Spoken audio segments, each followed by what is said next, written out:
जुलाई 1968 की वाणी चल रही थी।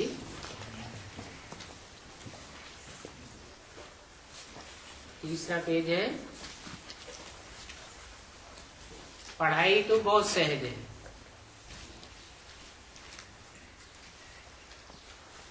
और तुम सभी को ये पैगाम देते रहो कि बाप कहते हैं अपन को आत्मा समझ, बाप को याद करो।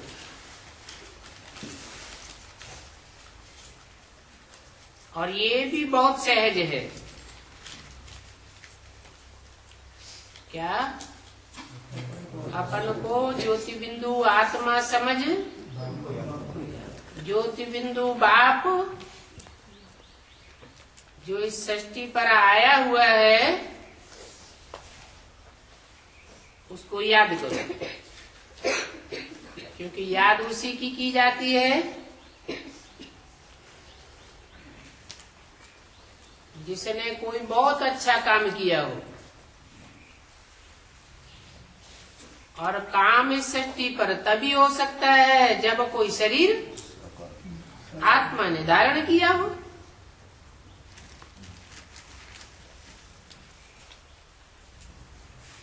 ये पुरानी दुनिया है, इस पुरानी दुनिया में देखो मक्खियां आदि भी कितना तंग करती हैं, और सतयुग में तो ये होंगी ही नहीं। किचड़ा करने वाले, तंग करने वाले कोई जीव जंतु नहीं होंगे। क्यों?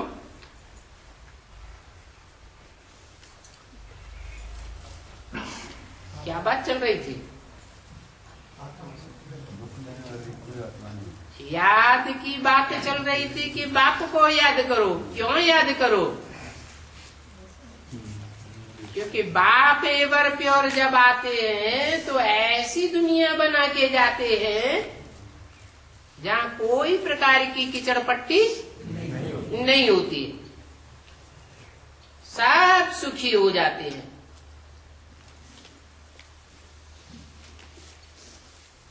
तो बाप को सारी दुनिया क्यों याद करती है?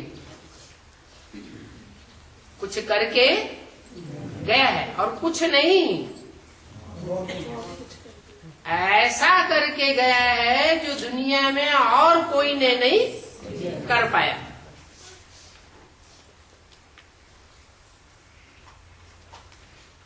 तुम ये भी जानते हो आज की इस पुरानी दुनिया में भी जो बड़े आदमी होते हैं उनके घरों में मक्खी मच्छर आदि बिल्कुल नहीं होते। होते हैं?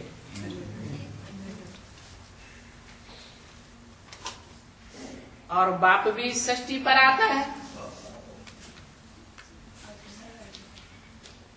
वो तो बड़े से बड़ा ऊंच ते ऊंच बन करके आता है ना। जिस घर से आता है वहां कोई भी प्रकार की कीचड़ पट्टी नहीं होती। इस पुरानी दुनिया की आत्माएं भी जब वापस जाती हैं बाप के घर में, तो भी वहां कोई भी प्रकार की कीचड़ पट्टी नहीं रहती, पवित्र होकर आत्माएं जाती। तो देखो उस बाप के धाम का नाम गाया जाता है, ऊंचा तेरा धाम, ऊंचा तेरा नाम, ऊंचा तेरा काम। आज की पुरानी दुनिया में भी जो बड़े आदमी माने जाते हैं उनके घरों में बड़ी सफाई रहती है। भला ये है डर्टी वर्ल्ड, और बाप ने जो बनाई थी वो है डीटी वर्ल्ड। इस डर्टी वर्ल्ड में जो बड़े आदमी होते हैं वो ये नहीं समझते कि हम डर्टी वर्ल्ड में हैं।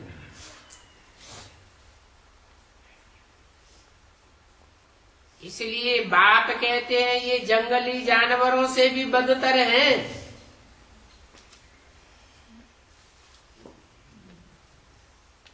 जंगल कांटों का कहा जाता है और बगीचे में तो फूल होते हैं।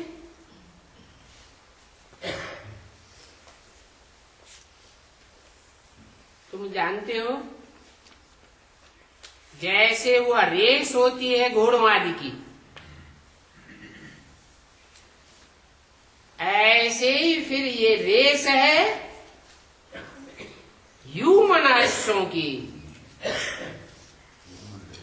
बाप आकर के ये रेस कराते हैं। कब होगी?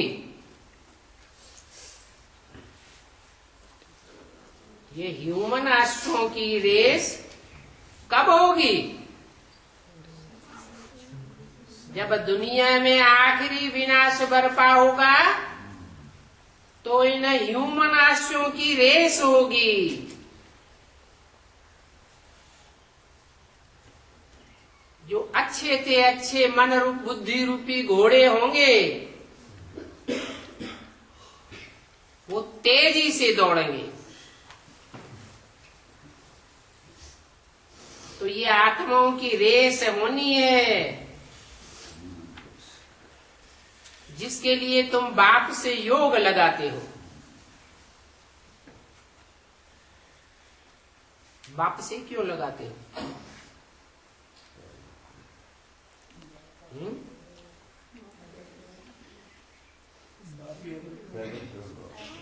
जैसे तार का तार से योग करते हैं। एक बैटरी में तार जोड़ा और दूसरी बैटरी में तार जोड़ा तो योग हुआ ना। तो जिस बैटरी में पावर ज्यादा होगी उसकी पावर खाली बैटरी में पास हो जाएगी। तो तुम योग लगाते हो ऊंचे से ऊंचे बाप के साथ। किस लिए लगाते हो? पावर क्योंकि तुम्हारी पावर बढ़ जाती है संग के रंग से। तुम्हारी भी आत्मा रूपी बैटरी है ना।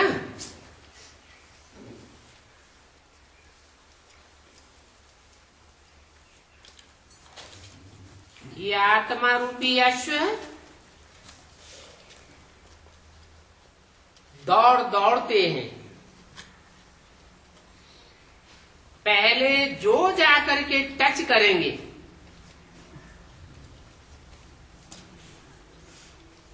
उनको ही उतना बड़ा पहला इनाम मिलेगा। बाद में टच करेंगे तो इनाम भी फिर वैसा ही मिलेगा। कैसा? छोटा, 2 नंबर का 3 नंबर का। जो पहले नंबर में टच करेगा वो विश्व का बादशाह, हीरो पार्टदारी। दूसरे नंबर में टच करेगा हीरोइन पार्टदारी। और 500-700 करोड़वें नंबर पर टच करेगा तो कीड़े मकोड़ों की दुनिया में आवेगा। जन्म कितने मिलेंगे? एक जन्म मिलेगा, वो भी खराब से खराब।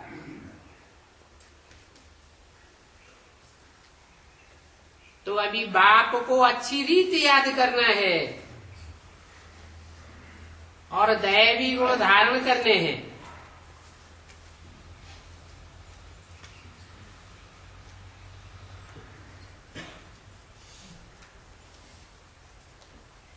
प्रजा भी बनानी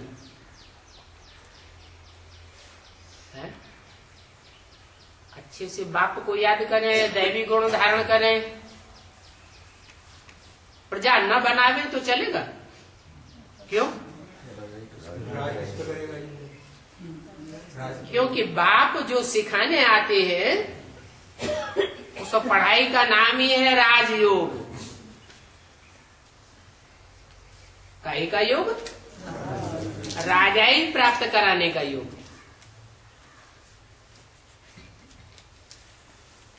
दुनिया में बड़े बड़े सिखाने वाले हुए, टीचर हुए, गुरु हुए,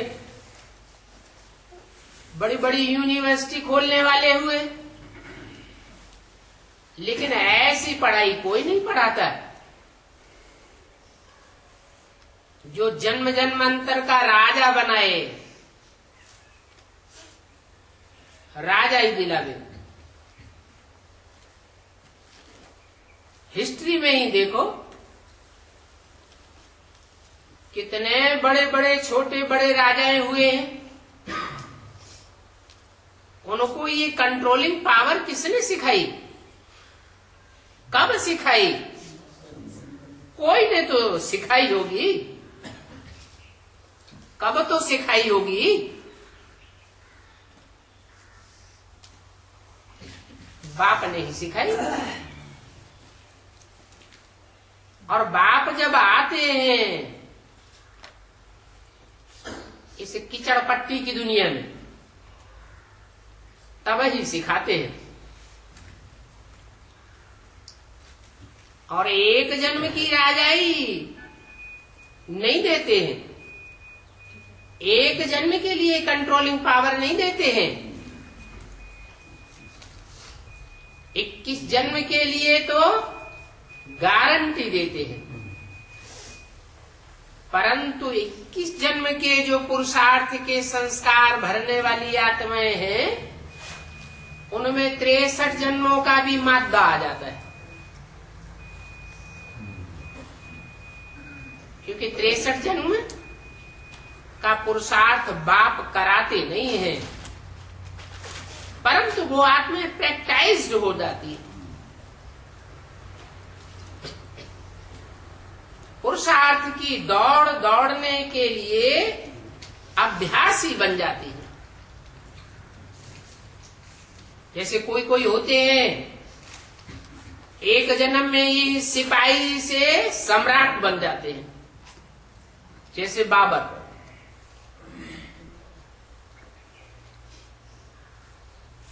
महारानी विक्टोरिया के वजीर बन जाते हैं।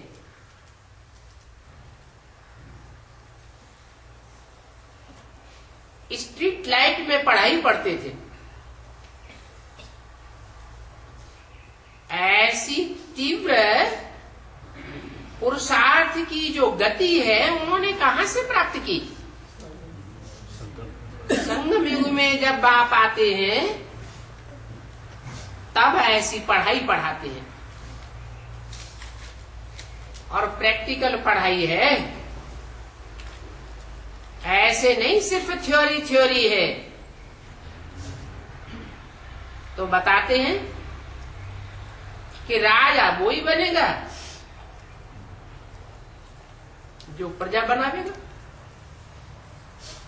ऐसा कोई राजा होता है जिसको प्रजा हो नहीं और राजा बन के बैठ जाए? अरे अपने घर का, अपने परिवार का मुखिया बाप होता है, वो भी अपने परिवार में जैसे राजा होता है। तो परिवार के जितने भांति हैं वो सब प्रजा हुई ना।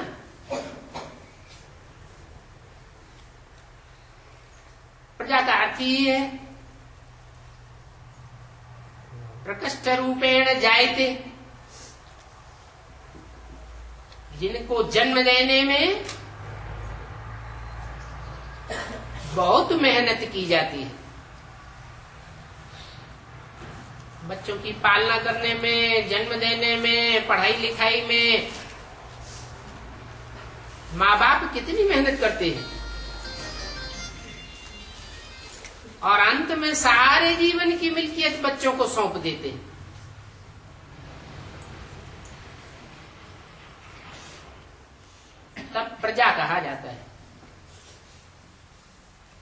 तो प्रजा भी यहाँ बनानी है। कैसे कैसे बनती है प्रजा? जैसे बाप आते हैं, आकर के हमको परिचय दिया। क्या परिचय दिया? तुम आत्मा हो, तुम्हारा बाप परमपिता परमात्मा है। वो परमात्मा बाप इस सृष्टि पर आया हुआ है। किस लिए आया हुआ है? पुरानी दुनिया का विनाश और नई सत्य की दुनिया की स्थापना करने आया हुआ है। बस प्रजा बन गई। क्या प्रजा बनाने में कोई ज्यादा मेहनत नहीं है, सिर्फ संदेश दिया और प्रजा बनी। संदेश लेने वाले ने संदेश लिया हो या न लिया हो, संदेश देने वाले ने सुनाई दिया, बस प्रजा बन गई। वो पुरुषार्थ करे या न करे।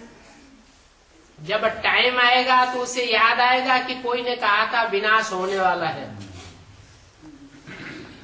नई दुनिया स्थापन हो रही है, और ये करने के लिए ऊंचते ऊंचे बाप आया हुआ है।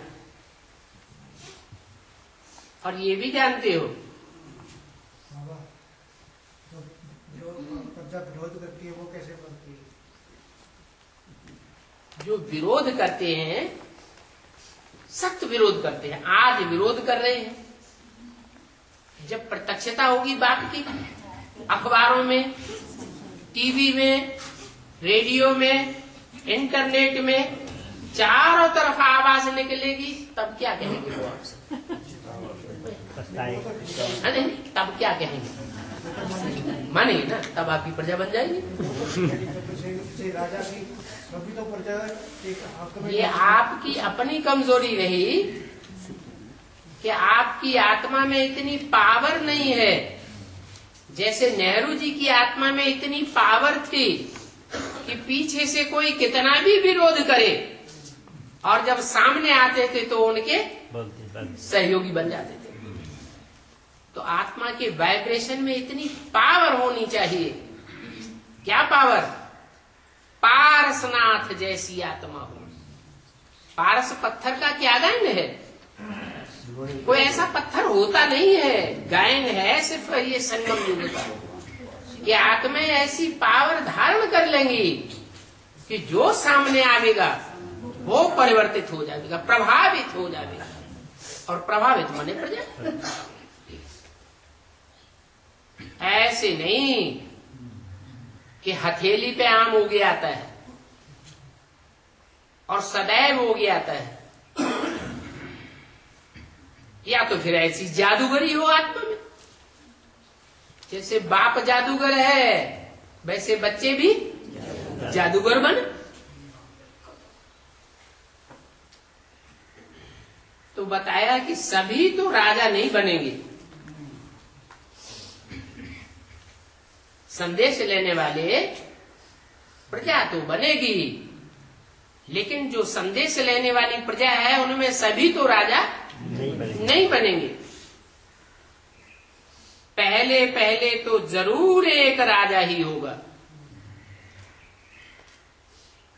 बल कहा जाता है 8 बादशाही पहले होनी चाहिए। क्या? जब नई दुनिया का फाउंडेशन पड़ेगा, शूटिंग पीरियड में फाउंडेशन पड़ेगा, पड़ता है।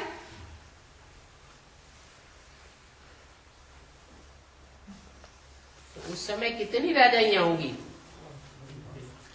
हैं?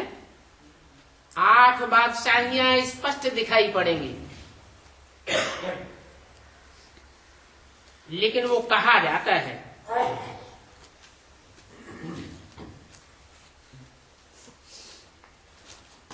उन 8 को तैयार करने वाला भी कोई होगा या नहीं होगा?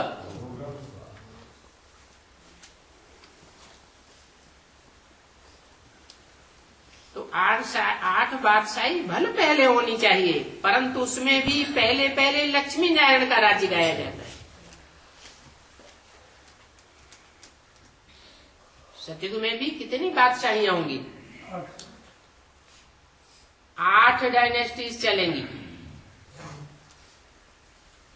परंतु उनमें भी पहले पहले लक्ष्मी नारायण का राज्य, और किसी का नाम नहीं है।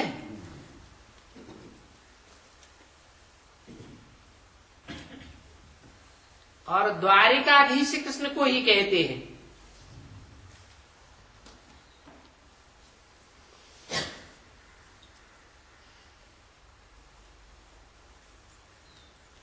कृष्ण का नाम द्वारिका से क्यों जोड़ दिए?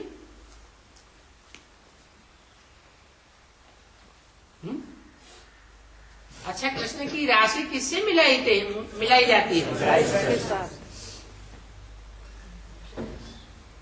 क्राइस्ट और क्रिश्चियंस में और कृष्ण में क्या एकता है जो इनकी राशि मिलाई गई है? एक बात, क्रिश्चियन से न ज्यादा पतित बनते न ज्यादा पावन बनते, और पंप एंड शो भी जास्ती होता है। और उनमें एक और शिफ्ट है कि जहां राजाई करते हैं वहां 2 हिस्से कर देते हैं। फूड राज्य का भारत में क्या किया? हिंदुस्तान पाकिस्तान का बंटवारा कर दिया और राजाई कर रहे हैं। क्या स्वतंत्रता मिली भारत को? नहीं, अभी फूट पड़ी हुई है।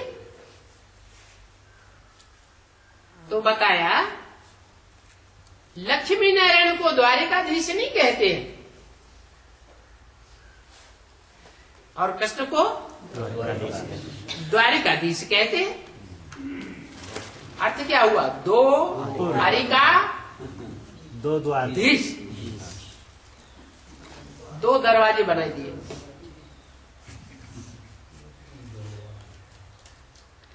तो शास्त्रकार भी कृष्ण को कौन से युग में ले गए हैं? द्वापर में। द्वापर, द्वापर में ले गए। अब ऐसी बात नहीं है कि कृष्ण कोई द्वापर में आता है, नहीं। भगवान बाप जब आते हैं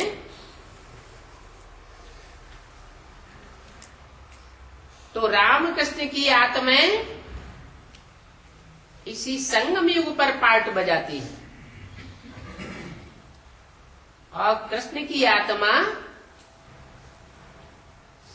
द्वापर में गाई गई है, क्योंकि द्वापर युग की शूटिंग में कृष्ण प्रत्यक्ष होता है।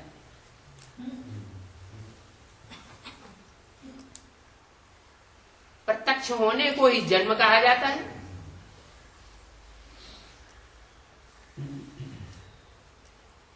ये स्वभाव संस्कार हैं। राजाई करने का हर एक का अपना अपना मादा है।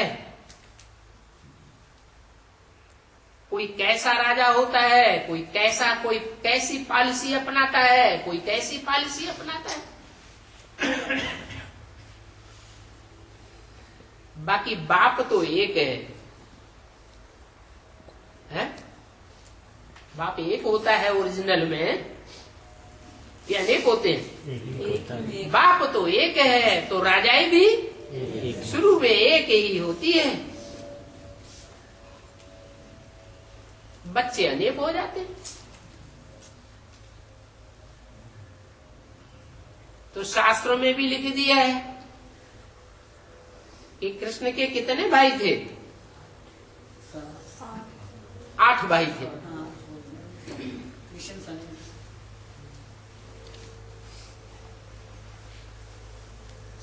को कंस ने कोस लिया और एक कृष्ण बच गया। तो 7 भाई थे, बाप एक है, तो राजाई का बंटवारा होगा या नहीं होगा? है? राजाई का बंटवारा हो जाता है। जब राजाई का बंटवारा हो जाता है तो सतयुग में कितने नारायण हुए 8 जिन्होंने बाप का टाइटल धारण किया? कृष्ण जैसे टोटल 8 बच्चे होते हैं जो बड़े होकर नारायण की पदवी प्राप्त धारण करते हैं। ये तो सतयुग की बात हुई। लेकिन सतयुग में जो राजाई आती है उसका फाउंडेशन कहाँ पड़ता है? संगम युग में। तो संगम युग में भी राम राज्य का फाउंडेशन डालने वाला राम बाप एक ही है। आगे चल करके तुम सब साक्षात्कार करेंगे।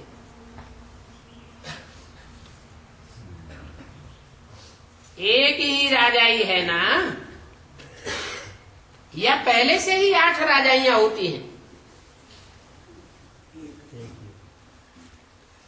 हाँ, होंगी जरूर। 8 राजाइयां नंबरवार होंगी। क्यों नंबरवार क्यों होंगी? एक जैसा पुरुषार्थ नहीं, क्योंकि एक जैसा पुरुषार्थ नहीं करते हैं। लौकिक में भी बाप को बच्चे पैदा होते हैं, तो संपूर्ण प्योरिटी की पावर से कौन सा बच्चा पैदा होता है? पहला बच्चा संपूर्ण प्योरिटी की पावर से पैदा होता है, अखंड प्योरिटी की पावर से पैदा होता है। और बाद वाले बच्चे नंबरवार प्योरिटी की पावर से पैदा होते हैं। तो आगे चल करके तुमको मालूम पड़ेगा।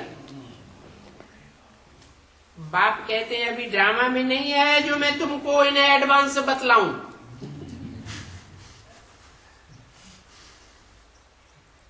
आगे चल के सब पता पड़ेगा।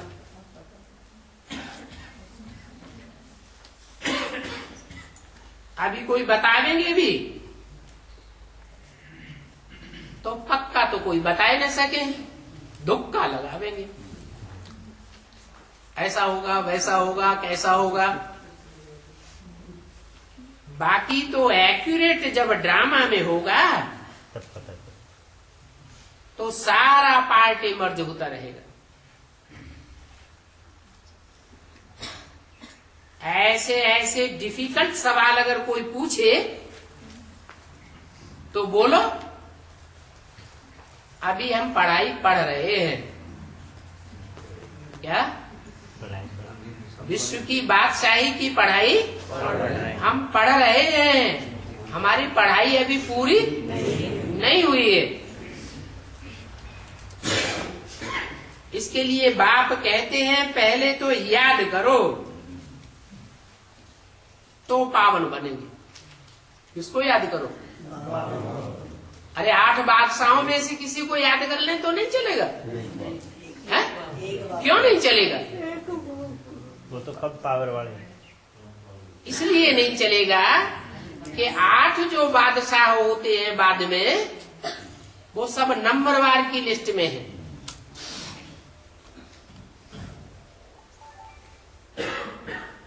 उनके ऊपर एक बाप है जो किसी से लेता नहीं है। क्या? किसी साकार से लेने वाला नहीं है। वो विश्व का बादशाह बनता है और बाकी जो बनेंगे वो सतयुग के बादशाह बनेंगे या विश्व के बादशाह बनेंगे? सतयुग के बादशाह बनेंगे। इसलिए कहते हैं एक बाप को याद करो, कोई दूजम को याद न करो। जो जितना पावन बनेंगे वो पहले पहले रुद्रमाला में आवेंगे। ये नहीं कहा विजयमाला में आवेंगे, पहले कौन सी माला तैयार होती है? रुद्रमाला पहले तैयार होती है, विजय माला बाद में तैयार होती है।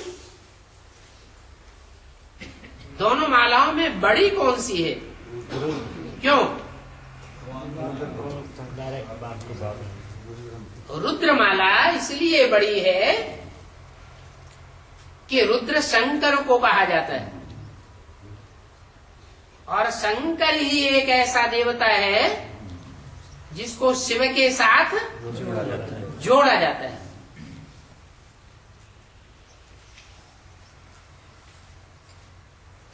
बाप समान एक ही बनता है और बाकी सब नंबरवार बनते हैं। तो सुप्रीम सोल बाप शिव जब इस सृष्टि पर आते हैं तो बल भक्ति मार्ग में तो ये कहा जाता है त्रिमूर्ति ब्रह्मा, परंतु उसका भी क्लैरिफिकेशन देते हैं देवदेव महादेव, ब्रह्मादेव, विष्णुदेव, और फिर उनमें ऊंचे ते ऊंचा महादेव।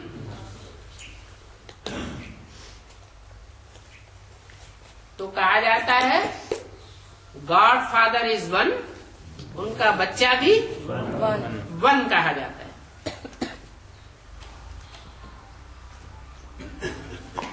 तो जितना उस बाप को याद करेंगे जो ऊंचे ते ऊंचे पार्टधारी है, डायरेक्टर भी है, मुख्य एक्टर भी है और क्रिएटर भी है। क्रिएट करने वाला क्रिएटर साकार होगा या सिर्फ निराकार होगा? साकार।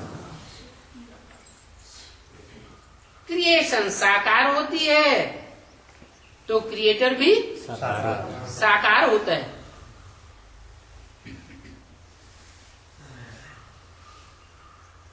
वो निराकार शिव ज्योति बिंदु जिनकी आत्मा का ही नाम शिव है, वो साकार में प्रवेश करके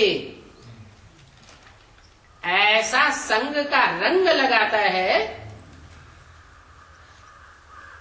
कि वो बाप समान स्टेज धारण कर लेता है। बाकी बाप में तो ज्ञान है। कौन से बाप में? शिव बाप में या मनुष्य सृष्टि के बाप में? शिव बाप में तो ज्ञान है, और आत्माओं में ज्ञान क्यों नहीं है? क्यों नहीं कहेंगे ज्ञान है? क्योंकि और आत्माएं जन्म मरण के चक्र में आने से सब भूल जाती है, और वो सुप्रीम बाप जन्म मरण के चक्र में कभी नहीं आता है, इसलिए उसको ज्ञान है आदि मध्य अंत का। तो जो ज्ञान है वो सुनाते रहते हैं। तो आजकल तुमको नई नई गुह्य बातें सुनाता हूं।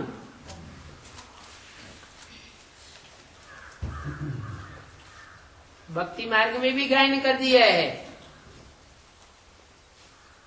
गुह्य ज्ञान का क्या गायन है? गीता में लिखा है गुह्यात् गुह्यतरम ज्ञानम। इसलिए गुह्य के गुह्य पॉइंट सुनाता हूं, और आगे चल करके ये कहते रहेंगे ये तो बड़ा गुह्य ज्ञान है, गूढ़ बातें हैं। परंतु उन गूढ़ बातों में एक ही मुख्य बात है। आर्य समाजी हो या कोई भी हो, बोलो बाप कहते हैं अपन को आत्मा समझ मुझ बाप को याद करो। पहले पहले बाप का परिचय न देने से तुम और बातों में बैठ टिक टिक करते रहते हैं।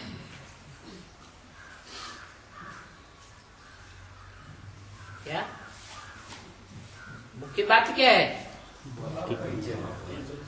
बाप का परिचय देना है। क्यों? बी के नॉलेज में वो तथाकथित ब्राह्मण बाप का परिचय नहीं देते क्या? है? देते तो हैं, देते हैं। हम है आत्मा, तुम हो आत्मा, आपस में भाई भाई एक बाप। नहीं देते? अधूरा गया। परिचय तो देते हैं, लेकिन वो बेसिक परिचय है। असली परिचय आत्मा को तब कहा मिलता है जब आत्मा अपने अनेक जन्मों को जान ले। अच्छा, अनेक जन्मों को न सही, कम से कम जो अनेक जन्म धारण करने वाली आत्मा है वो अपने मुख्य जन्म को तो जान ले। इस सृष्टि रूपी रंगमंच पर मुझ आत्मा का मुख्य पार्ट क्या है जो शास्त्रों में गाया जाता है?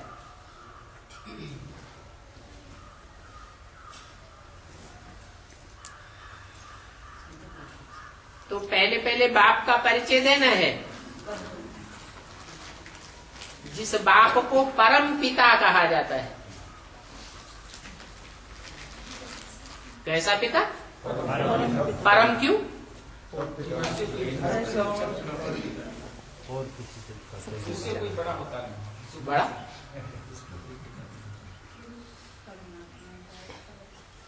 बड़ा शिवलिंग बना जाए तो परम पिता हो जाएगा।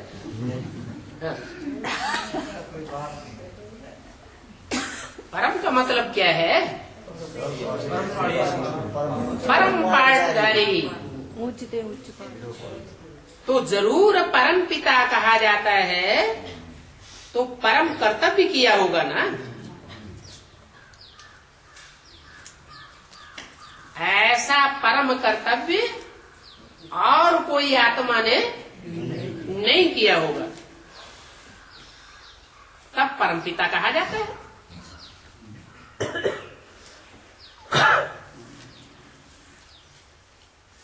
बाकी जास्ती टिक टिक करने से मुझ जाते हैं।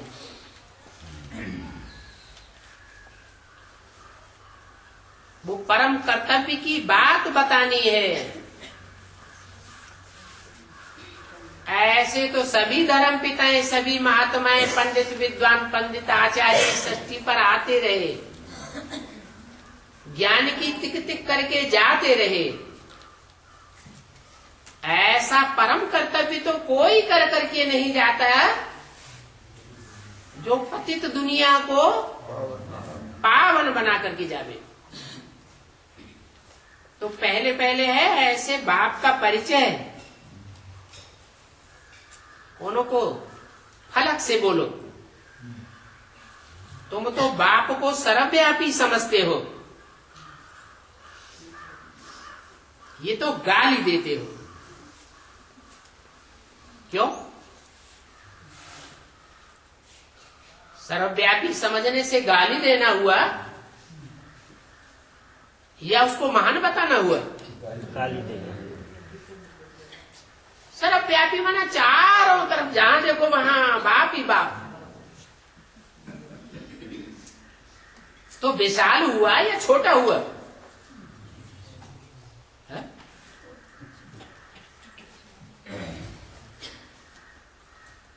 महिमा की बात हुई या गाली की बात हुई? गाली क्यों? गाली इसलिए कि जो कण कण जैसा पार्ट बजाने वाले हैं उनको भी बाप समझ लेते हैं, जबकि बाप तो ऊंचते ऊंच पार्टधारी है, ऊंचते ऊंच कर्तव्य करके जाता है या छोटा मोटा काम करके जाता है?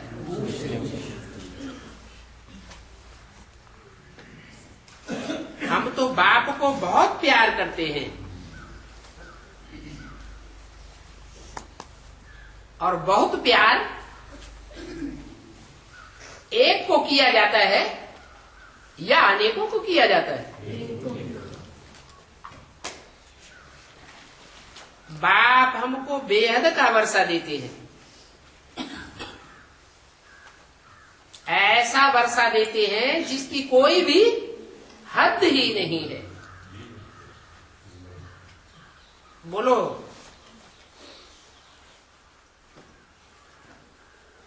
तुम बाप को सर्वव्यापी कहते हो, ये तो ग्लानि करते हो। बाप सर्वव्यापी नहीं है, वो तो एक व्यापी बनकर के आता है। एक व्यापी को याद करेंगे तो एक का संग का रंग लगेगा, और सर्वव्यापी समझेंगे तो सबका संग का रंग लगता रहेगा।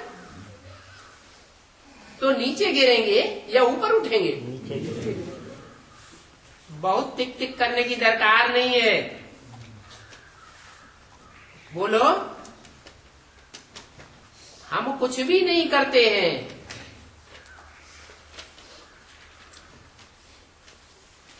हम कुछ भी नहीं करते। जो ज्ञान सुनाने वाला है, जो ज्ञान हम आपको सुनाए रहे हैं, वो ज्ञान वही एक बाप सुनाते हैं। हम तो कुछ भी नहीं करते। दृष्टि से सृष्टि सुधारने का काम बाप का ही है। करनहार करावनहार बाप ही गाया हुआ है, हम तो कुछ नहीं करते। सिर्फ एक अलफ को समझाना है। क्या कहा? सिर्फ क्यों लगा दिया? एक अलफ क्या होता है? बिंदु को नहीं समझाना है। बिंदु को क्या समझावेंगे? बिंदु का कर्तव्य क्या बतावेंगे? उन्होंने तो बिंदु के 32 गुण लिख दिए, चित्र बना दिया। साकार। अब गुण और अवगुण निराकार में होते हैं या साकार में होते हैं? साकार में ही होते हैं। वो परमपिता इस सृष्टि पर साकार में आता है।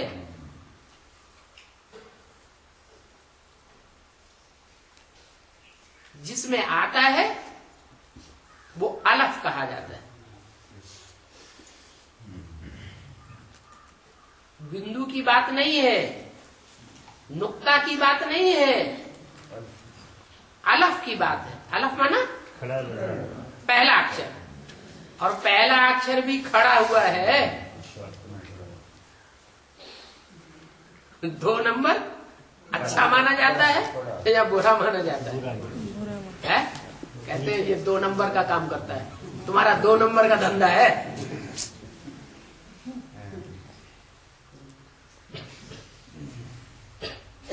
तो बे को समझाने की बात नहीं कही, अलफ को पहले समझाना है। प्रदर्शनी में भी पहले बाप का परिचय दो। हम आत्मा है और वो हमारा बेहद का बाप है, जो बेहद का सुख देने वाला है। बेहद का सुख सतयुग में मिलता है, त्रेता में, द्वापर में या कलयुग में? संगम में। जब दुनिया में हाहाकार होता है तब सारी दुनिया हाहाकार करेगी,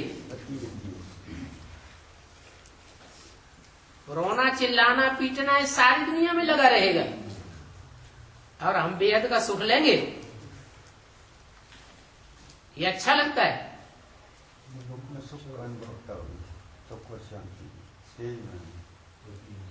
अरे सुख की दुनिया में सुखी रहना कोई बड़ी बात नहीं है। सारी दुनिया में रौरव दुखों का भंडार देखने में आ रहा हो, और उस दुख की दुनिया में भी अपने को सुखी अनुभव करके दिखावे, उसको कहते हैं जीवन मुक्त। जीवन में भी रहे, जिंदा भी रहे, और दुखों से मुक्त भी रहे। सिर्फ मुक्त ही नहीं रहे, सुखों का भी अनुभव करे। अतीन्द्रिय सुख उसे कहा जाता है।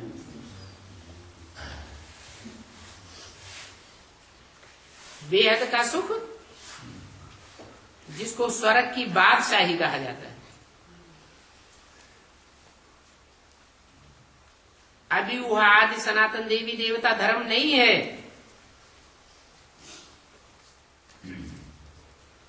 वो प्रायः लोप हो गया है।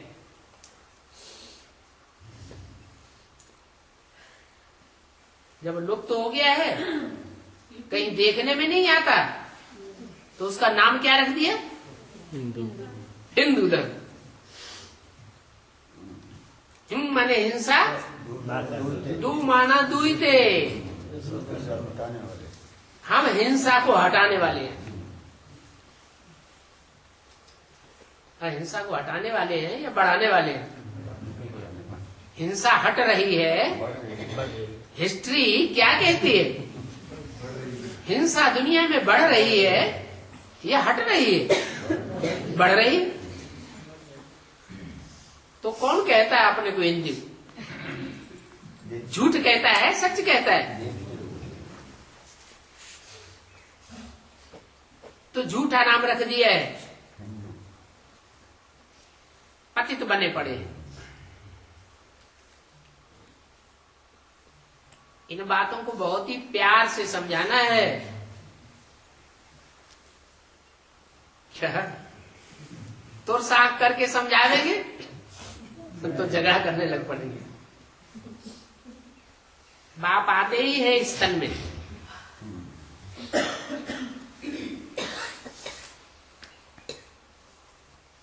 गाया हुआ है ब्रह्मा द्वारा स्थापना काहे की?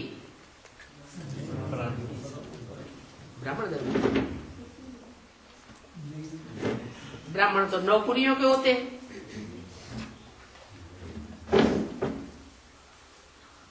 ये तो कोई बड़ी बात नहीं हुई। ब्रह्मा द्वारा स्थापना नई दुनिया की। नई दुनिया की स्थापना हुई कि होनी है? हो रही है और संसार में प्रत्यक्ष होनी है। ऐसी प्रत्यक्षता होगी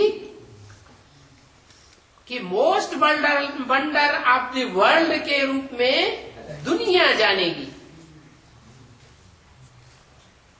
वो तो मनुष्यों के बनाए हुए वंडर्स हैं जो लोग देखने जाते हैं, परंतु ये तो गॉड फादर का वंडर होगा, पैराडाइज।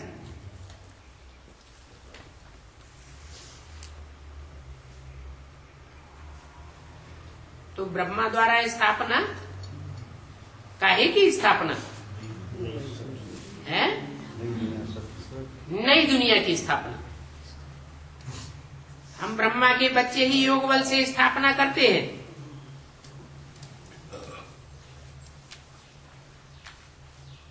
इसमें लड़ाई आदि का कुछ भी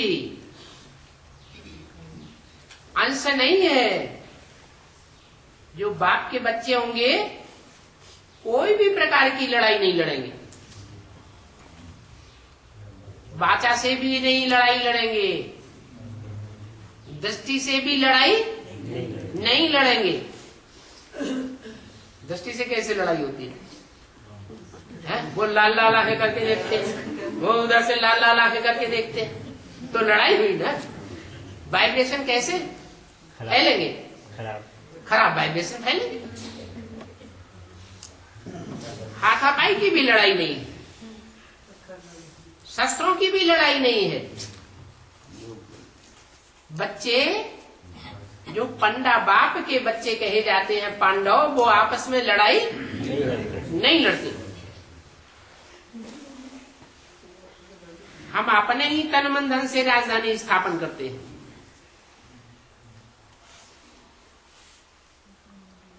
ऐसे नहीं कि लड़ाई करके, मारा मारी करके, छीना झपटी करके हम अपनी राजाई स्थापन करते हो।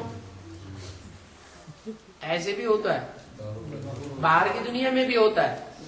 ब्राह्मणों की दुनिया में भी ऐसे होता है, बेसिक नॉलेज में भी ऐसे होता है। क्या सर्विस दूसरे करते हैं और लकब अपने ऊपर धारण कर लेंगे, हमने इतने लोगों की सेवा की, एडवर्टाइजमेंट कर देंगे। तो ये मारामारी नहीं हुई क्या? हम अपने ही तन मन धन से अपनी राजधानी स्थापन करते हैं, कोई से छीना झपटी करके राजधानी स्थापन हमारी नहीं होती है।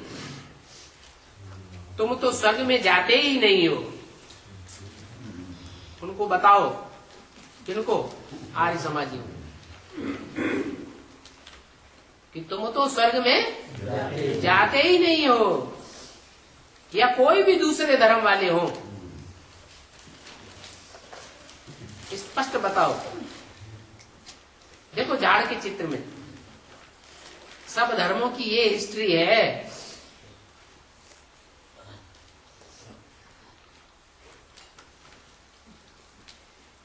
हम स्वर्ग में जाएंगे तो बाकी सभी आत्माएं शांति धाम में चले जाएंगे। नई दुनिया में थोड़े होंगे या इतने ढेर के ढेर होंगे? थोड़े होंगे। अभी बाप हमें बताते हैं कि तुम्हारे 84 जन्म पूरे हुए, अभी फिर तुमको पहले नंबर में जाना है। बच्चियां कहती हैं कि हम कुछ पढ़े लिखे नहीं हैं।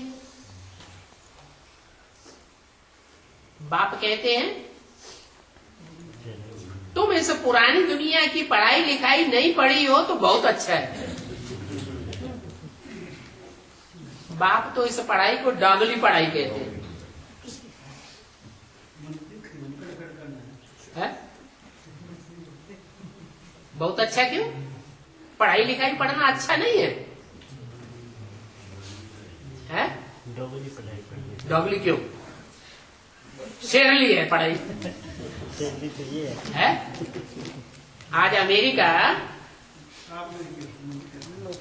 दुनिया के बीच में शेर बना बैठा है या बुलडॉग कुत्ता है? हैं? क्या है? अच्छा, लेकिन डरता है। आतंकवादियों का नाम सुना है कि नहीं सुना डरता है। है?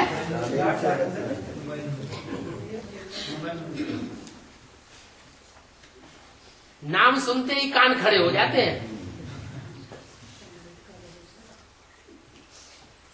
तो बाप कहते हैं तुमने ये पढ़ाई नहीं पढ़ी है तो बहुत अच्छा है। ये पढ़ाई जो जास्ती पढ़ते हैं, डागली पढ़ाई जास्ती पढ़ेंगे तो संस्कार कौन से आएंगे? डबली कितने में जाने? कुत्ता कुतिया बनने के संस्कार आ जाएंगे।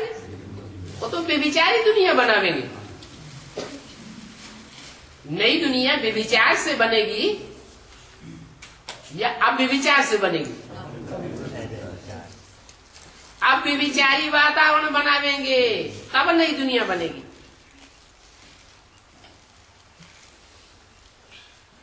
तो एक अलफ को जानने से तुम सभी कुछ जान जाओगे। ये पढ़ाई ही अलग है। क्या A to Z को जानने की जरूरत नहीं है।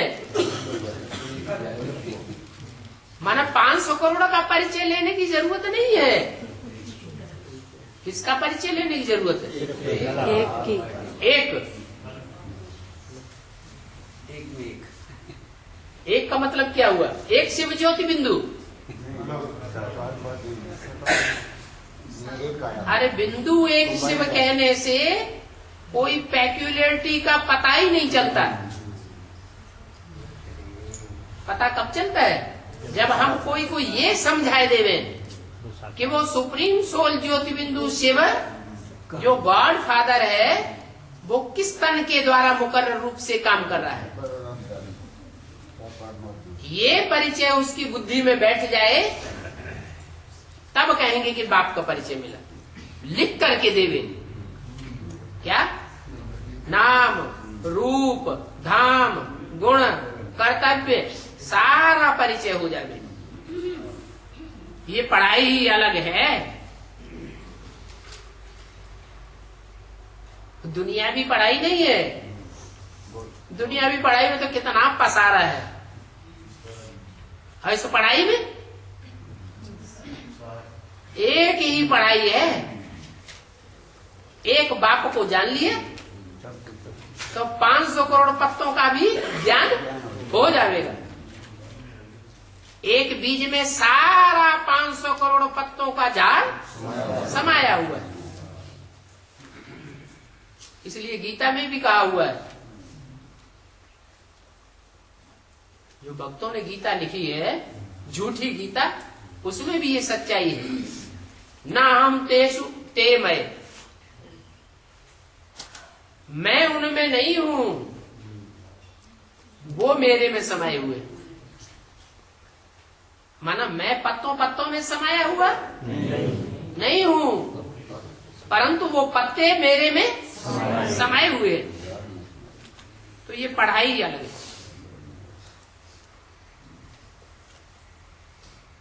इस पढ़ाई से तुम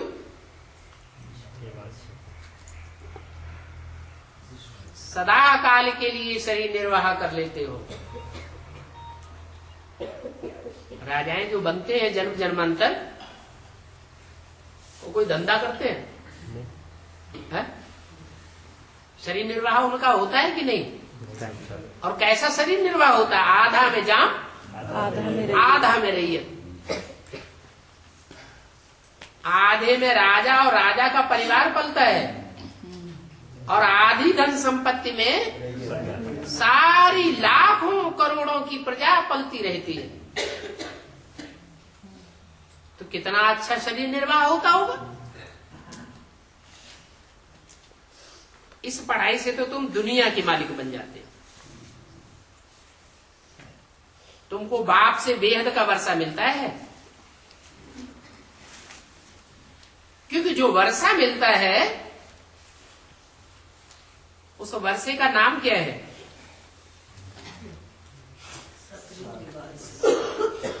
बादशाही, राजाई। गदाई नहीं मिलती है।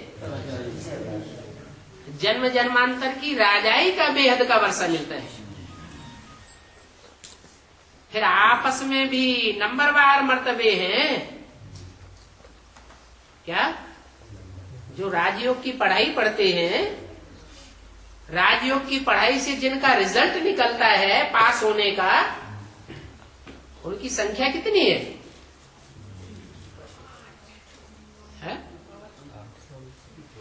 16,108 जिनकी माला बनी हुई है और मंदिरों में यादगार भी रखी हुई है।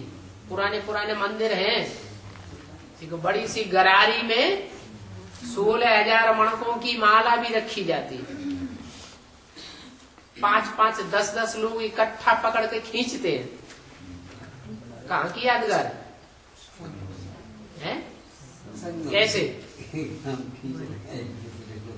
हाँ, संगम युग में लास्ट में ऐसा भी टाइम आवेगा कि 5-5, 10-10 का संगठन बना करके वो 16,000 की माला के मणकों को सेवा करके निकालेंगे, खींच खींच के निकालेंगे। माला जरूर प्रत्यक्ष होनी है और उसमें नंबरवार मर्तबे होंगे।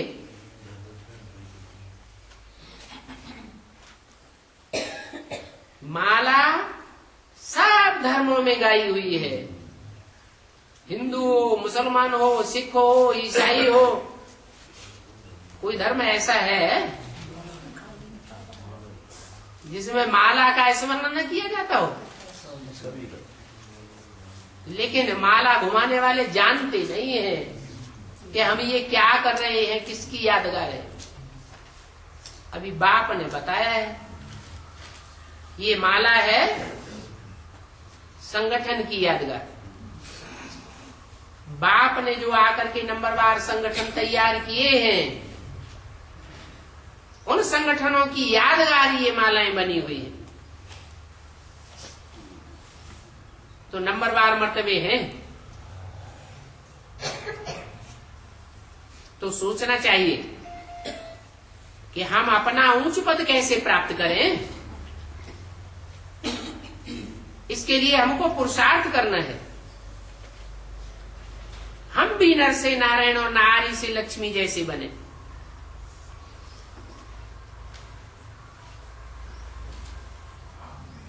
अकेला नारायण राजा ही करेगा क्या?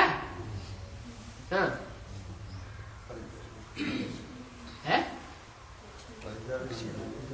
नहीं, पहले तो कौन होना चाहिए? प्रजा में भी मुख्य कौन होता है?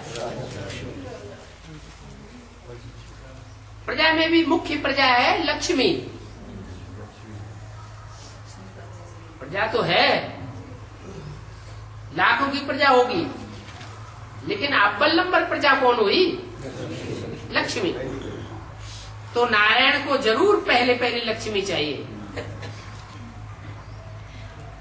तब कहेंगे नारायण है। लक्ष्मी हो नहीं, अकेला नारायण का चित्र रखा हो, अकेला नारायण तो नहीं होगा ना। ये तो डायनेस्टी स्थापन हो रही है। अनेक बार राजाई पाई है। जब समझते भी हो तो फिर बादशाही प्राप्त करो ना।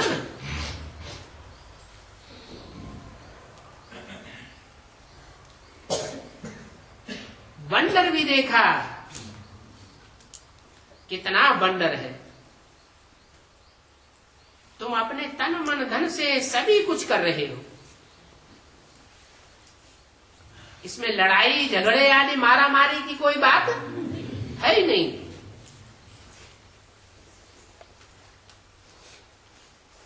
योग बल से तुम अपनी राजाई लेते हो। ये भी जानते हो कि विनाश कैसे होगा। ये बात तुम जान गए हो।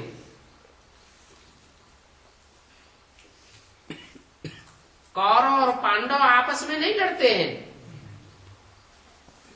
कौन लड़ते हैं? यवनों और हिंदुओं की लड़ाई है। यवन माना मुसलमान।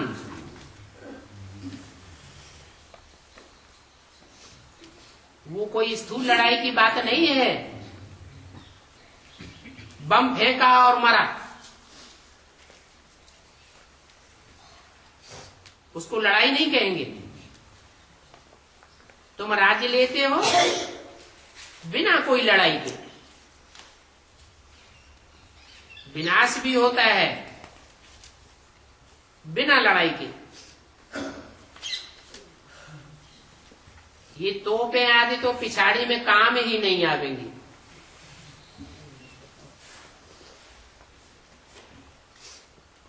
इनकी वैल्यू ही नहीं रहेगी। बाप घड़ी घड़ी ये समझाते हैं कि अपन को आत्मा समझ, बाप को याद करो। एक बाप ही है जिसकी महिमा करते हैं। तो महिमा में बाप की नाम के साथ साथ बड़े से बड़ा हथियार लगाए देते हैं। हर हर बम बम। तो पादी तो नहीं लगाते हैं, है? तो काम में नहीं आएगी। तो मन मना भव। इन बातों का अर्थ कोई बताए नहीं सकता।